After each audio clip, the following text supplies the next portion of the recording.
आइला की खुशियों को फिर से एक बार नजर लग चुकी है नाजरीन। जैसा कि आपने देखा कि उसकी जिंदगी में फिर से वही तमाशा हो गया जो पहले हुआ था। लेकिन इस दफा जो कुछ हुआ है ना, बड़ा ही अच्छा होने के लिए हुआ है। लग तो ऐसे ही रहा है कि जैसे इसी वक्त यानी कि ओन की शादी जो है वो कर दी जाएगी आयला से। फिलहाल तो आप देखिएगा कि किस तरीके से बेचारी दुल्हन बनकर बैठी हुई है और बारात का इंतजार कर रही होती है। लेकिन जी कल की खटपट जी शुरू हो चुकी होती है इस चीज का। कहीं ना कहीं अंदाजा तो इन लोगों को होता है कि कोई ना कोई ऐसी वजह तो जरूर है जिसकी वजह से ये लोग परेशान हैं। लेकिन सही बात का पता नहीं चल सकता। लेकिन जी आप देखेंगे कि पता चल जाता है बारात वाले दिन कि उन लोगों को पुलिस पकड़ के ले गई और वो एक नंबर के फ्रॉडिये लोग थे, जिसको देख के काफी ज्यादा आयला हैरान होती है और उसके बाप को तो दिल का दौरा पड़ जाता है। मतलब यह है कि बुरे तरीके से उसकी तबीयत खराब हो जाती है। उन सबको संभालने में लग जाता है और सोचता है कि आखिर ये सब कुछ क्या हो गया।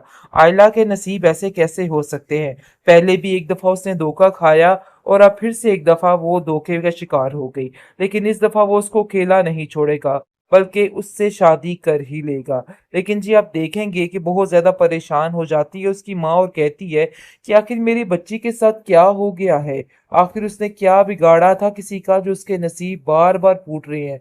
मुझे तो इस चीज की समझ नहीं आ रही है। जिसको सुनकर उसकी दादी कहती है कि तुम फिक्र मत करो, उसके लिए बहुत अच्छा होगा, तुम्हें परेशान होने की जरूरत नहीं है। दूसरी तरफ रिमला साफ साफ कह देती है शामी को कि देखो, ये बात तुम अपने जहन में अच्छे तरीके से बिठा के रखो। मैं किसी भी तरह से तुम्हारी माँ के दबाव में नहीं आने वाली। मेरा जो उनके साथ रिश्ता था ना, वो समझो कि खत्म हो चुका है।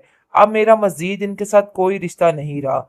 इन लोगों ने जो कुछ आयला के साथ किया है ना, ये सब कुछ मेरे साथ भी कर देते अगर फैक्ट्री मेरे नाम ना होती। ये लोग सिर्फ और सिर्फ अपनी फैक्ट्री बचाने के चक्कर में ये सब कुछ कर रहे हैं। बहरहाल जी काफी ज्यादा रुमैसा रोती है और परेशान है और कहती है कि आखिर मेरी बच्ची के साथ क्या हो गया, मुझे तो समझ नहीं आई। जिस पर बीजान कहती हैं कि नहीं, शुक्र करो कि अभी पहले से ही पता लग गया। अभी कौन सा निकाह हो गया था, अगर निकाह के बाद ये चीजें खुलती तो बहुत ज्यादा मसला खराब हो जाना था। बस समझो कि तुम्हें अच्छे वक्त के लिए अल्लाह ने तैयार किया है।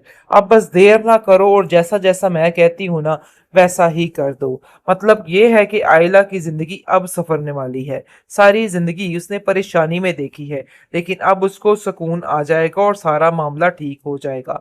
आयला काफी ज्यादा रोती और कहती है कि मेरा आखिर इन सब चीजों में क्या कसूर है।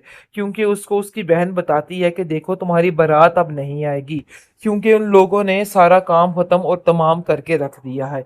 आरफा की नजरें खा गई बेचारी की खुशियों को। आरफा तो काफी ज्यादा खुश होती है और कहती है कि देख लो, इस लड़की के साथ ये सब कुछ ही होना चाहिए था, क्योंकि ये इसी काबिल थी। जिस पर आप देखेंगे कि उसको रिमला कहती है कि आपको शर्म आनी चाहिए। आपकी कोई बेटी नहीं है, इसलिए आपको ये बात महसूस नहीं होती। लेकिन ये बात अपने जहन में बिठा के अच्छे तरीके से रखिएगा। आयला की जिंदगी तो आप लोगों ने तबाह कर दी है, लेकिन ये मत समझिएगा ये भी कोई उसके हक में बेहतरी हुई है जिसकी वजह से ये रिश्ता जो है वो छूट गया है। वरना ऐसा नहीं हो सकता। ये रिश्ता उसके हाथों से छूट नहीं सकता था। लेकिन जी आप देखेंगे कि उसकी माँ कहती है कि पता नहीं मैंने ही कोई गुनाह कर डाले हैं जिसकी सजा आज मेरी बेटी को मिल रही है। मुझे तो इस चीज की समझ नहीं आ रही। मतलब ये है कि बड़े बुरे तरीके से घर का माहौल खराब हो चुका है। लेकिन बहुत जल्द जब ओन के साथ शादी आयला की कर दी जाएगी तो सारा मामला ठीक हो जाएगा। मुझे तो लगता है कि बस इसी फंक्शन में आप ओन की और आयला की शादी कर दी जाएगी, जिसकी वजह से मामला जो है वहीं पे सुधर कर रह जाएगा। आयला की खुशियों को फिर से एक बार नजर लग चुकी है नाजरीन। जैसा कि आपने देखा कि उसकी जिंदगी में फिर से वही तमाशा हो गया जो पहले हुआ था। लेकिन इस दफा जो कुछ हुआ है ना, बड़ा ही अच्छा होने के लिए हुआ है। लग तो ऐसे ही रहा है कि जैसे इसी वक्त यानी कि ओन की शादी जो है वो कर दी जाएगी आयला से। फिलहाल तो आप देखिएगा कि किस तरीके से बेचारी दुल्हन बनकर बैठी हुई है और बारात का इंतजार कर रही होती है। लेकिन जी कल की खटपट जी शुरू हो चुकी होती है इस चीज का। कहीं ना कहीं अंदाजा तो इन लोगों को होता है कि कोई ना कोई ऐसी वजह तो जरूर है जिसकी वजह से ये लोग परेशान हैं। लेकिन सही बात का पता नहीं चल सकता। लेकिन जी आप देखेंगे कि पता चल जाता है बारात वाले दिन कि उन लोगों को पुलिस पकड़ के ले गई और वो एक नंबर के फराडिये लोग थे, जिसको देख के काफ़ी ज़्यादा आइला हैरान होती है और उसके बाप को तो दिल का दौरा पड़ जाता है। मतलब ये है कि बुरे तरीके से उसकी तबीयत खराब हो जाती है। वो उन सबको सँभालने में लग जाता है और सोचता है कि आखिर ये सब कुछ क्या हो गया? आइला के नसीब ऐसे कैसे हो सकते हैं? पहले भी एक दफ़ा उसने धोखा खाया और अब फिर से एक दफ़ा वो धोखे का शिकार हो गई। लेकिन इस दफ़ा वो उसको अकेला नहीं छोड़ेगा, बल्कि उससे शादी कर ही लेगा।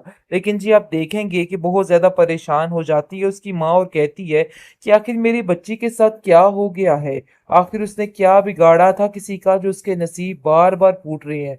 मुझे तो इस चीज़ की समझ नहीं आ रही है। जिसको सुनकर उसकी दादी कहती है कि तुम फ़िक्र मत करो, उसके लिए बहुत अच्छा होगा। तुम्हें परेशान होने की ज़रूरत नहीं है। दूसरी तरफ विमला साफ-साफ कह देती है शामी को कि देखो ये बात तुम अपने ज़हन में अच्छे तरीके से बिठा के रखो। मैं किसी भी तरह से तुम्हारी माँ के दबाव में नहीं आने वाली। मेरा जो उनके साथ रिश्ता था ना, वो समझो कि ख़त्म हो चुका है। अब मेरा मज़ीद इनके साथ कोई रिश्ता नहीं रहा। इन लोगों ने जो कुछ आइला के साथ किया है ना, ये सब कुछ मेरे साथ भी कर देते, अगर फैक्ट्री मेरे नाम ना होती। ये लोग सिर्फ़ और सिर्फ़ अपनी फैक्ट्री बचाने के चक्कर में ये सब कुछ कर रहे हैं। बहरहाल जी काफ़ी ज़्यादा रुमैसा रोती है और परेशान है और कहती है कि आखिर मेरी बच्ची के साथ क्या हो गया? मुझे तो समझ नहीं आई। जिस पर बीजान कहती हैं कि नहीं, शुक्र करो कि अभी पहले से ही पता लग गया। अभी कौन-सा निकाह हो गया था। अगर निकाह के बाद ये चीज़ें खुलती तो बहुत ज़्यादा मसला ख़राब हो जाना था। बस समझो कि तुम्हें अच्छे वक़्त के लिए अल्लाह ने तैयार किया है।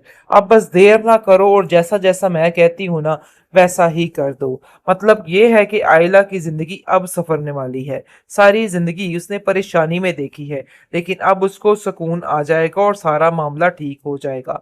आइला काफ़ी ज़्यादा रोती और कहती है कि मेरा आखिर इन सब चीज़ों में क्या कसूर है? क्योंकि उसको उसकी बहन बताती है कि देखो तुम्हारी बारात अब नहीं आएगी, क्योंकि उन लोगों ने सारा काम ख़त्म और तमाम करके रख दिया है। आरफ़ा की नज़रें खा गई बेचारी की खुशियों को। आरफ़ा तो काफ़ी ज़्यादा खुश होती है और कहती है कि देख लो, इस लड़की के साथ ये सब कुछ ही होना चाहिए था, क्योंकि ये इसी काबिल थी। जिस पर आप देखेंगे कि उसको रिमला कहती है कि आपको शर्म आनी चाहिए। आपकी कोई बेटी नहीं है, इसलिए आपको ये बात महसूस नहीं होती। लेकिन ये बात अपने ज़हन में बिठा के अच्छे तरीके से रखिएगा। आइला की ज़िंदगी तो आप लोगों ने तबाह कर दी है, लेकिन ये मत समझिएगा, ये भी कोई उसके हक में बेहतरी हुई है जिसकी वजह से ये रिश्ता जो है वो छूट गया है। वरना ऐसा नहीं हो सकता। ये रिश्ता उसके हाथों से छूट नहीं सकता था। लेकिन जी आप देखेंगे कि उसकी माँ कहती है कि पता नहीं मैंने ही कोई गुनाह कर डाले हैं, जिसकी सज़ा आज मेरी बेटी को मिल रही है। मुझे तो इस चीज़ की समझ नहीं आ रही। मतलब ये है कि बड़े बुरे तरीके से घर का माहौल ख़राब हो चुका है। लेकिन बहुत जल्द जब ओन के साथ शादी आइला की कर दी जाएगी, तो सारा मामला ठीक हो जाएगा। मुझे तो लगता है कि बस इसी फंक्शन में आप ओन की और आइला की शादी कर दी जाएगी, जिसकी वजह से मामला जो है वहीं पे सुधर कर रह जाएगा।